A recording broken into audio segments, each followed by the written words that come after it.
She was still living when the rope cut through her skin.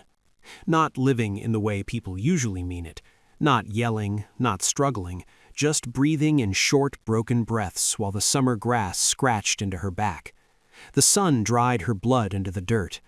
One leg was turned wrong, caught in a loop of rough rope that had been pulled so hard it tore the cloth right off her calf.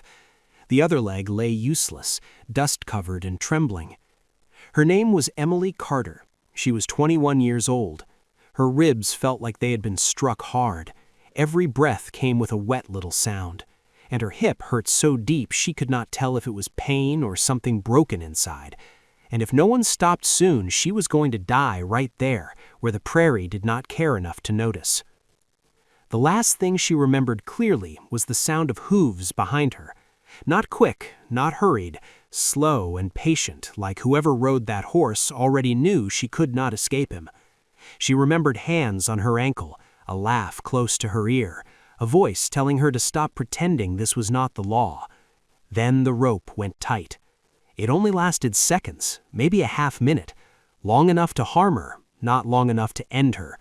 The horse got scared at something and the pull changed. That was the only reason she was still breathing when the world stopped spinning. Emily had kicked and turned until something in her hips screamed and the world went white. She had bitten the rope until her mouth filled with dirt. She had scratched at the grass until her fingers broke somewhere in the middle of it all. Her voice ran out. Fear does that sometimes, but it burns through words first. By the time the rope loosened, she was barely awake. That was when the shadow fell over her. At first, she thought it was him again, the same boot, the same weight in the air. Her body locked in reaction, and her heart tried to tear its way out of her chest. She sucked in a breath so sharp it hurt and waited for the pull, but it did not come. Instead, there was a pause, a stillness that felt wrong in a different way. Elijah Harper stood over with the sun at his back, the light catching the dust on his coat and the gray at his temples. 49 years old, broad-shouldered, the kind of man whose posture said he was used to standing between trouble and something weaker than himself. He had not worn a badge in years, but the habit of it was still written into the way he scanned the ground before he moved. He took in the rope first, then the bruises, then the way her chest barely rose. He did not curse, he did not yell, he dropped to one knee. Emily's eye fluttered open, her vision swam. The world came in pieces, a hat brim, a weathered hand, a knife being drawn from a sheath. Panic slammed through what little strength she had left. "No," she rasped, or tried to. It came out like air leaking through cloth. Elijah's voice reached her low and steady, the way men speak to frightened animals and wounded people. "Easy," he said. "I got you." She did not believe him. She had heard men say that before. The knife moved to the rope. The sound of hooves carried faint on the wind. Emily's fingers dug into the dirt. Every instinct she had left screamed that time was gone. Her throat worked. She dragged the words out of somewhere deep and ugly and raw. "Do it," she whispered.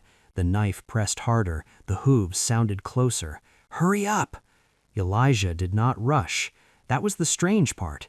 Even with danger moving toward them, his hands stayed precise. He braced her ankle with one hand and sliced the rope with the other. One cut, then a second cut. The loop fell away, leaving raw skin and a purple groove like a mark. He kept his grip steady so her leg would not jerk the wrong way. When the last strand fell loose, he slid his arm under her knee to keep her leg from dropping wrong. Emily sobbed, then, just once, more sound than tears. Elijah leaned in close enough that she could smell dust and leather and the faint, sharp bite of whiskey on his breath. "You're safe for this minute," he said. "That's all I promise."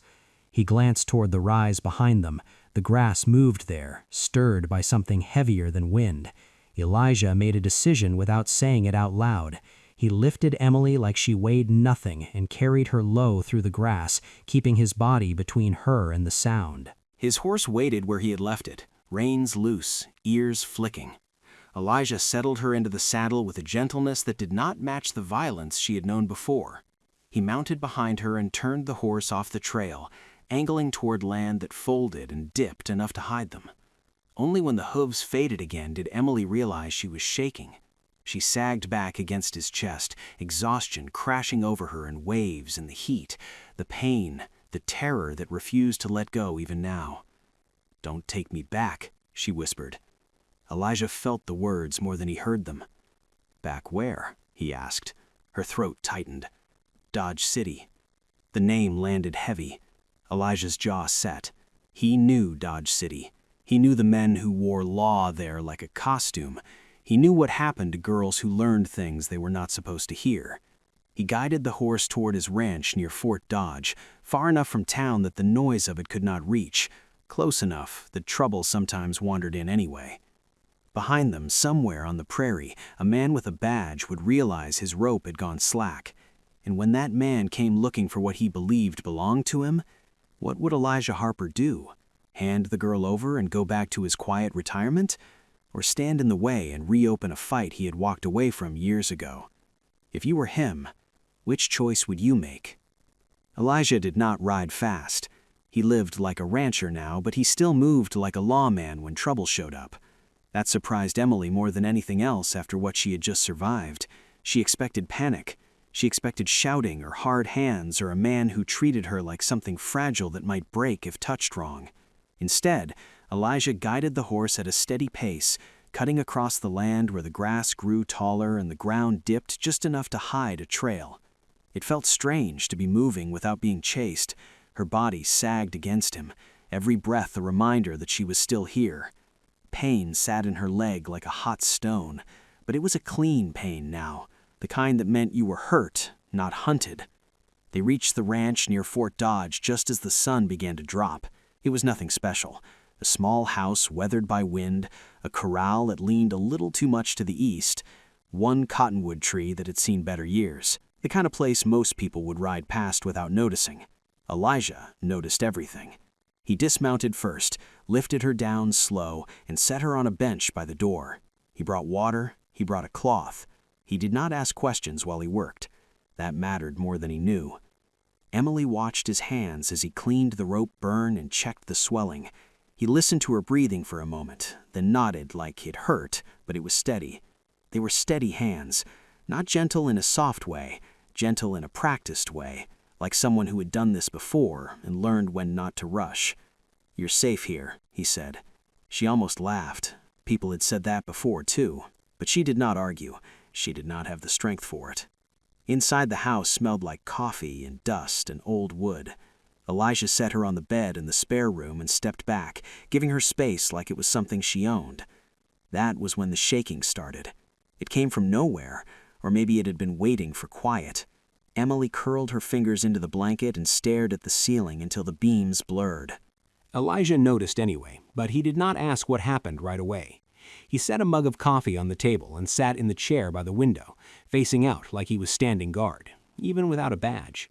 When she finally spoke, her voice sounded smaller than she wanted it to. "Don't take me back to Dodge City." Elijah did not turn. "I wasn't planning to," he said, "but I need to know why." Emily swallowed. She had practiced this in her head 100 times. It still came out crooked. "I worked near the Long Branch," she said, "serving drinks, listening. Men talk more than they think when they believe no one's worth listening to." She paused, waiting for him to interrupt. He did not. "I heard names," she went on. "Horses that were supposed to be seized. Some of them had the same cattle brand on their tack, a mark I'd seen more than once behind the saloon. Money that wasn't supposed to exist. And I heard one name too many times." Elijah's shoulders tightened just a little. "Roy Mason," she said. That made him turn. Elijah knew that name. He knew the smile that came with it. He knew how easy it was for a man like that to hide behind a star and call it law. "He said I was being taken in," Emily continued. "Said it calm, like he was doing me a favor. Then we weren't heading for the jail anymore." Her hand trembled as she reached into the pocket she had sewn into her skirt and pulled out a folded piece of paper. "Not much, just enough. I grabbed this when he wasn't looking," she said. "I didn't know what it meant. I just knew it was why he smiled." Elijah took the paper and read it slow. He did not curse. He did not whistle. He just breathed out through his nose. "That's trouble," he said. "The kind that does not stop looking. Emily nodded. "I ran because I heard about you," she said. "People talk. They said you used to be sheriff. They said you quit because you would not play along. They said if anyone still remembered what right looked like, it was you." Elijah shook his head. "People like to make stories," he said. She met his eyes. "I needed one to be true." Silence settled between them. Not heavy, just honest. Elijah folded the paper and handed it back. "If Mason was willing to do what he did," he said, "he won't let this go. And if he does not come alone, someone else is backing him." Emily felt cold despite the heat. "There's a man," she said. "Cattle, money, big land. I don't know his name, but I saw the way Mason listened to him." Elijah looked toward the window again, toward the road that led back to town. "Then this isn't just about you anymore," he said. "It's about whether the truth gets to breathe." He stood and checked the door, the windows, the yard. Not frantic, prepared. Emily watched him move and felt something unfamiliar settle in her chest. Not safety, exactly. Something sturdier, like a fence put up the right way. "I have to ask you something here. Do you like stories like this? The kind where quiet people have to decide if they will stand or step aside? Let me know. I keep these stories for folks who still care how things turn out." Elijah returned with a blanket and draped it over her shoulders. "Get some rest," he said. "Tomorrow we make choices." She closed her eyes, but sleep did not come easy, because somewhere between Dodge City and that small ranch near Fort Dodge, a man named Roy Mason was realizing his rope had been cut, and when he came looking for what he believed was his, he would not come politely. Emily slept, but not deeply. Sleep came to her in pieces now, short stretches where her body shut down before fear could follow. She dreamed of rope tightening, of hooves circling just out of sight, of a voice that kept saying her name like it owned it. Elijah did not sleep at all. He sat at the small kitchen table with a cup of coffee that had long gone cold. The folded paper lay beside his hand.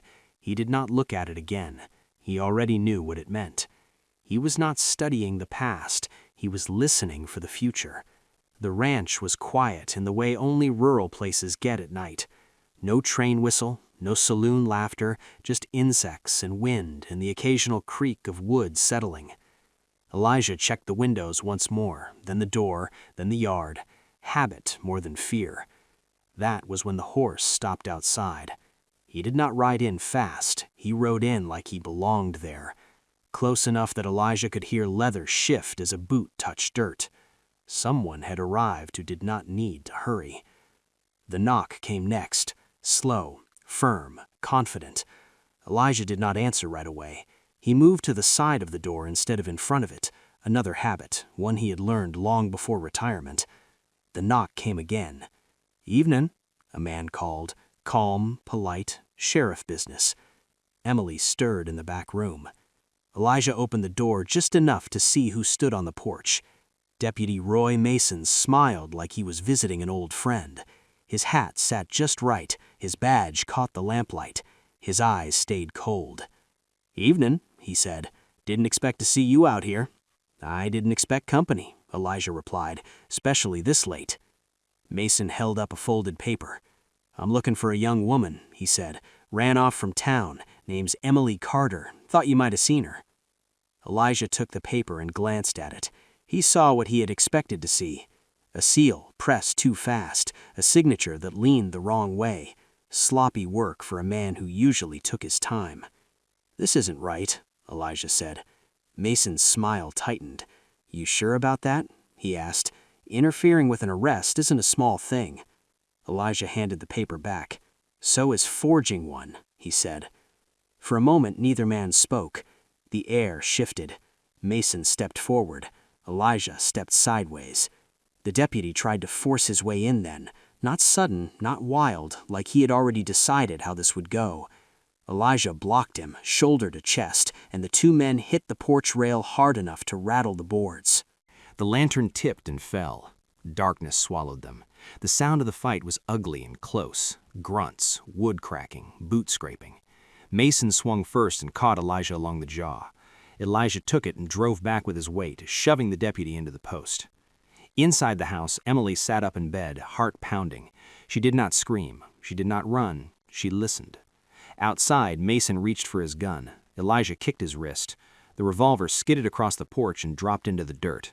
Mason cursed and lunged again. Elijah grabbed his coat and shoved him off the porch. Both men hit the ground hard.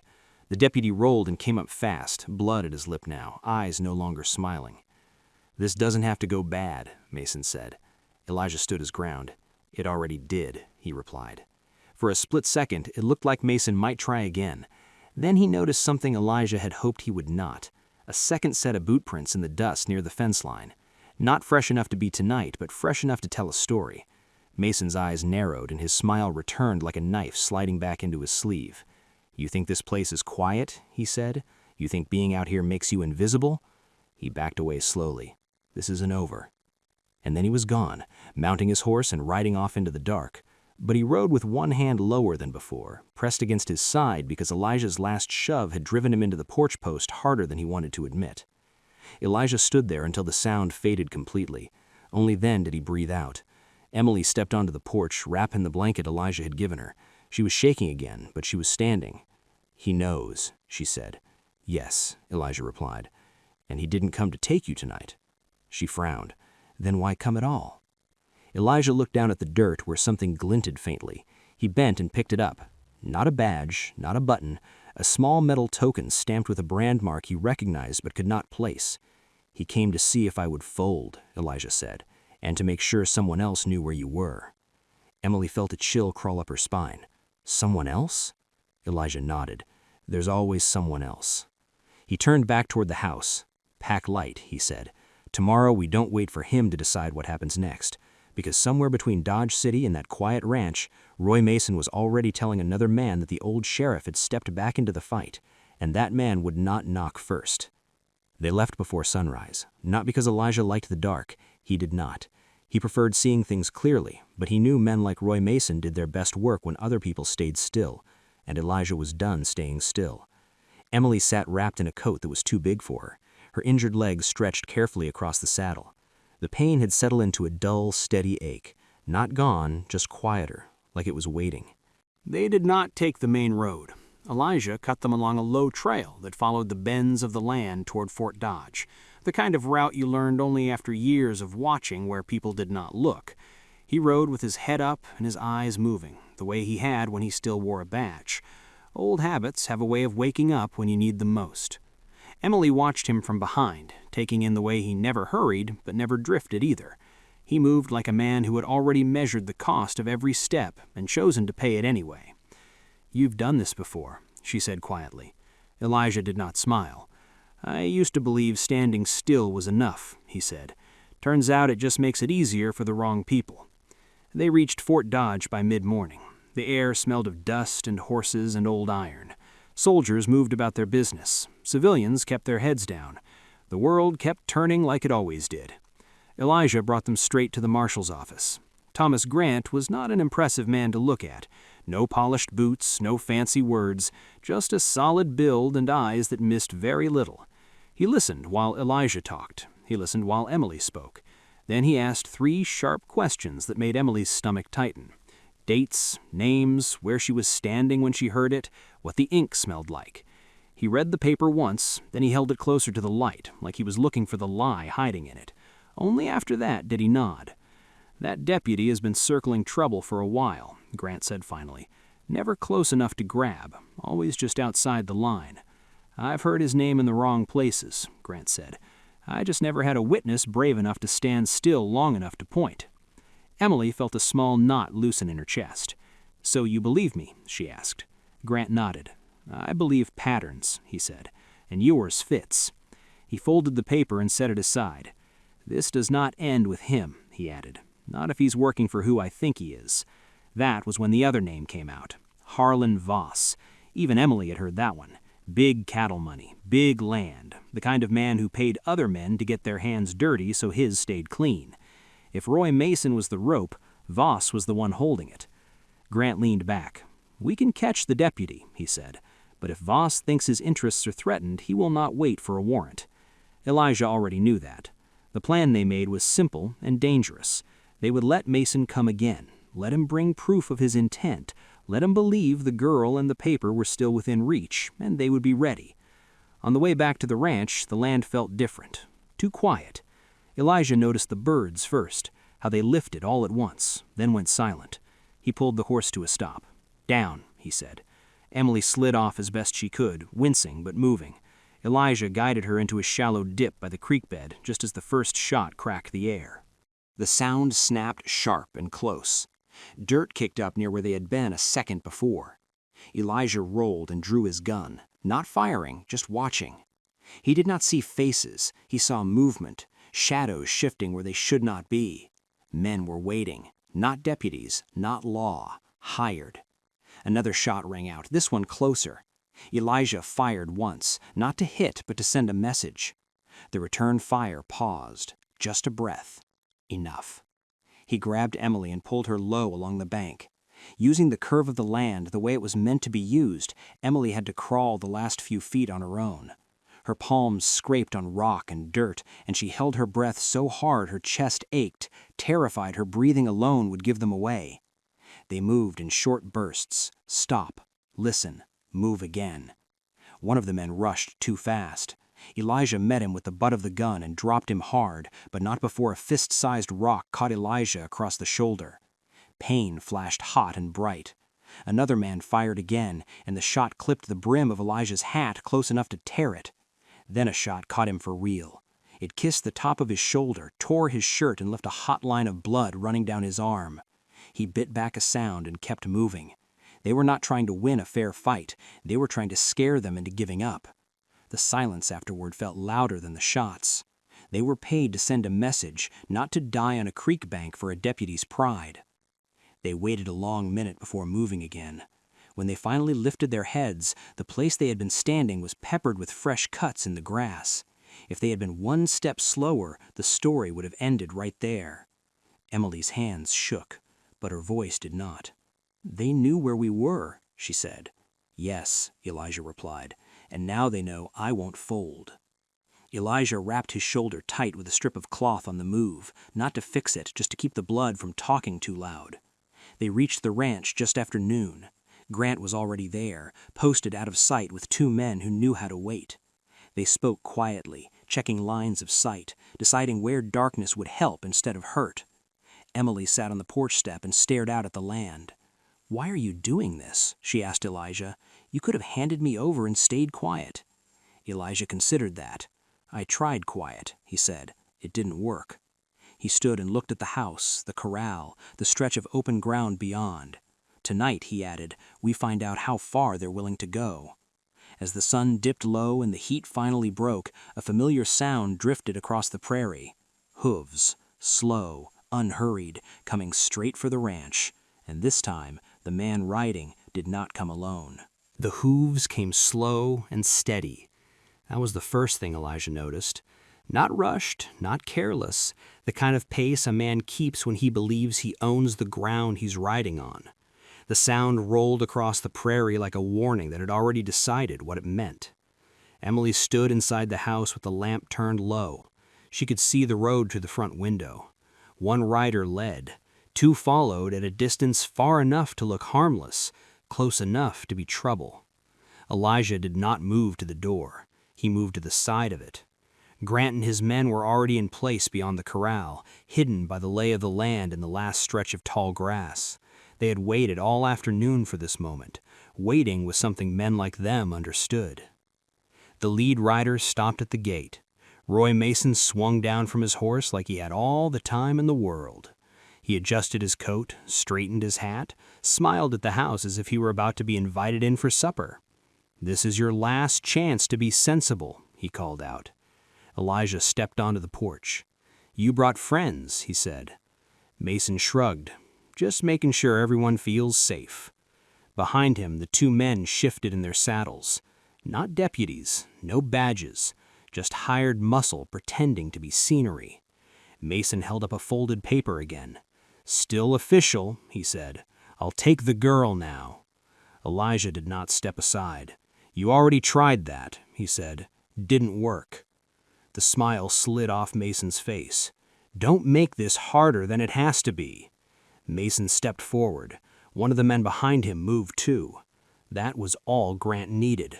Lantern light flared up behind the corral. "Freeze!" Grant's voice carried across the yard. For a split second, nobody moved. Then everything broke at once.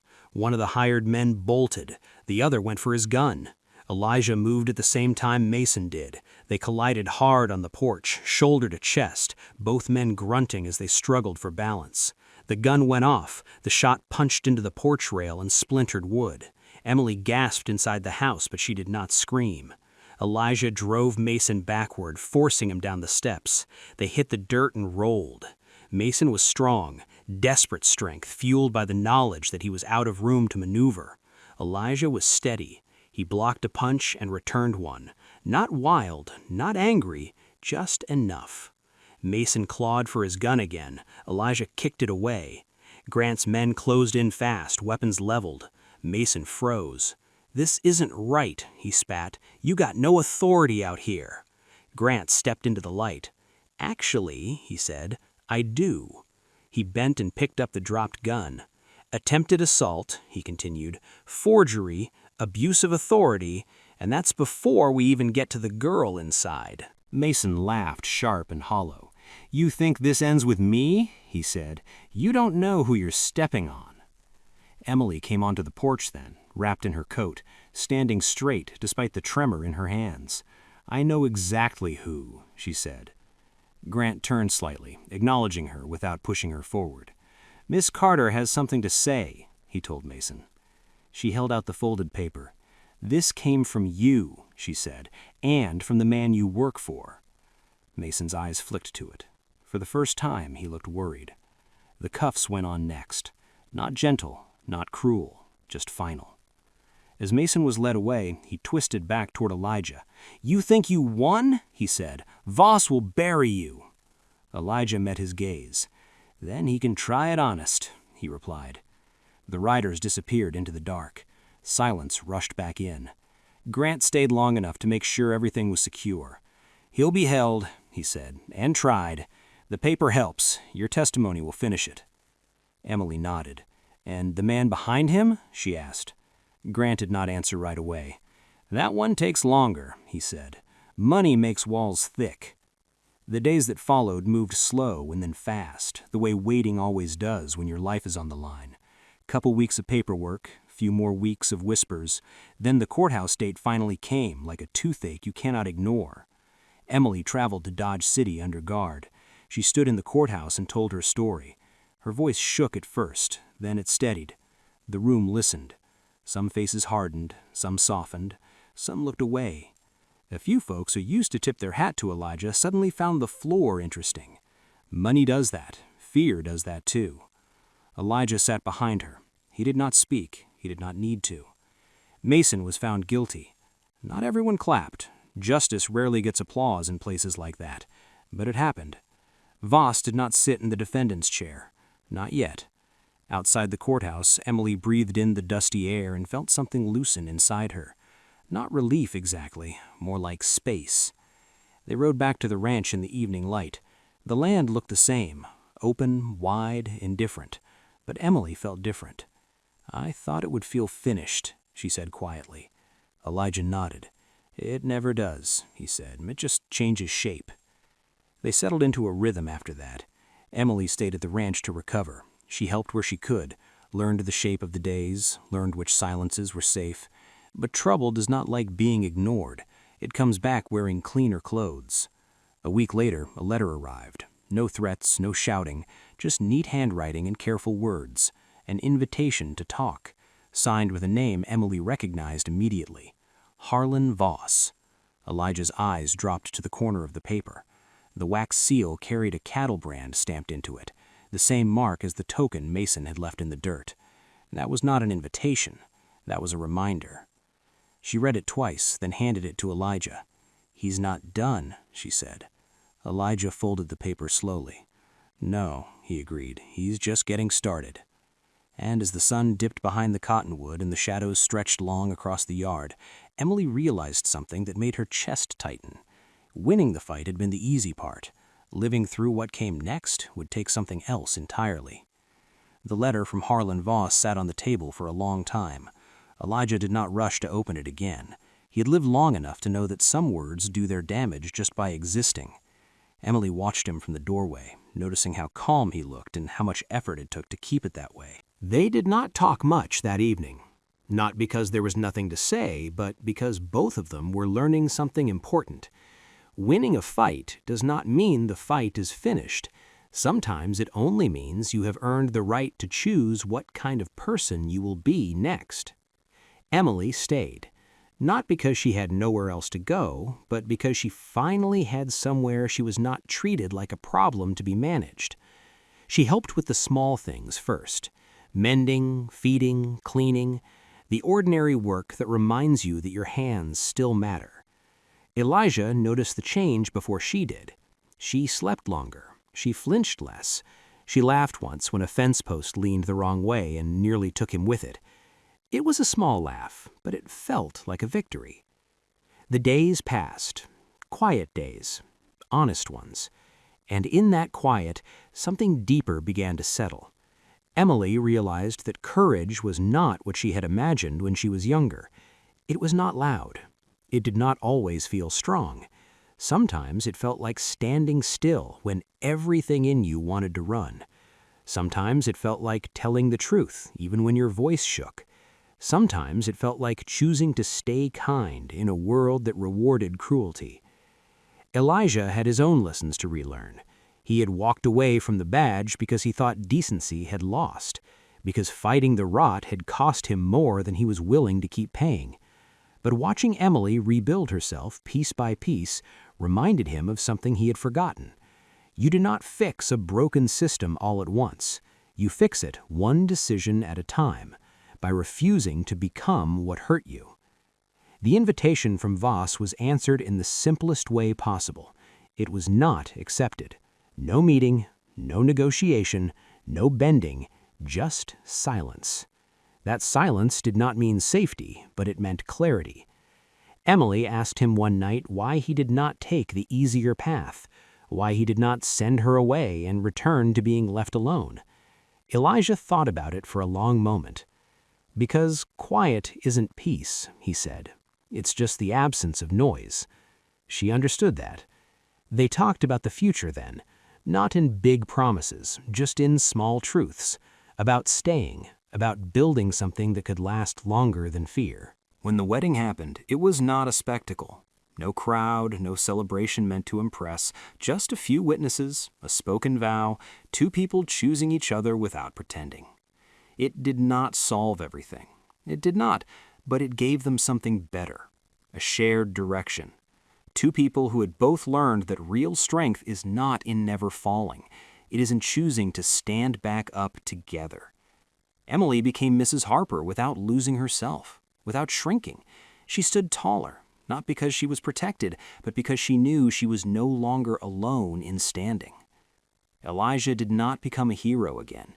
He became something quieter and harder to break. A man who showed up, a man who listened, a man who understood that leadership sometimes looks like a steady presence instead of a raised voice. The land stayed the same. The world stayed imperfect, but the way they met it changed. And that is where this story stops being about the past, because stories like this are not really about rope burns or badges or cattle barons. They are about moments you recognize from your own life. Moments where staying silent feels easier. Moments where walking away feels safer. Moments where doing the right thing costs you something real. Let me ask you something. When was the last time you chose to stand when it would have been easier to step aside? When was the last time you spoke up for someone who could not speak for themselves? When was the last time you decided that the kind of person you are matters more than the comfort you keep? You do not have to fight anyone. You do not have to be loud. You do not have to be perfect. You just have to be willing to choose better when the moment comes. Emily did not become strong overnight. She became strong by staying, by working, by telling the truth, by believing she deserved a life that did not revolve around fear. Elijah did not change the world. He changed his corner of it. And sometimes that is enough to start something bigger than you ever planned. If this story meant something to you, Take a second to like the video. It helps more than you might think. And if you know a friend who's been carrying something heavy in silence, share this with them. Sometimes a story is the nudge a person needs. And if you want more stories like this, stories about quiet courage, about choosing decency when nobody's watching, about ordinary people making uncommon choices, consider subscribing to the channel. I would really like to know this too. What time is it where you are right now, and where are you listening from? Leave a comment and let me know. I read them. I collect these moments the same way I collect stories, carefully and with respect. Because no matter where you are in life or what you have survived, this story carries one simple truth. It is never too late to stand up. Because one honest choice turned a hunted girl into a wife and a retired sheriff into a man who remembered what he still stood for. And it is never too late to choose a better way forward.